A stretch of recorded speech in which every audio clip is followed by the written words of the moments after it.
సముద్రపు వంతులు వండబోతున్నాము. అందరూ చూసి ఆనందించండి. చేపలు కట్ చేస్తున్నా,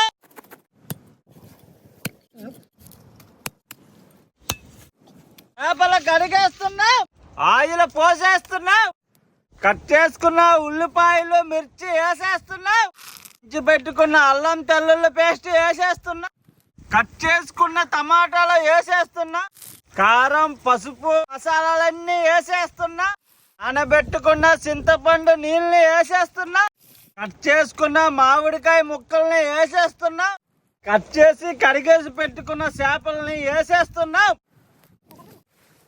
చేపల కర్రీ అయిపోయింది. మంచిగా ఉండాలి మనోడు. టేస్ట్ చూసి చెప్పబోతున్నాం ఎలాగుంది. సూపర్ ఉంది. సూపర్, ఏరే లెవెల్, బ్రహ్మాండం. బొంతు చేప ఎవరైనా తినుంటే కామెంట్ సెక్షన్ లో కామెంట్ చేయండి.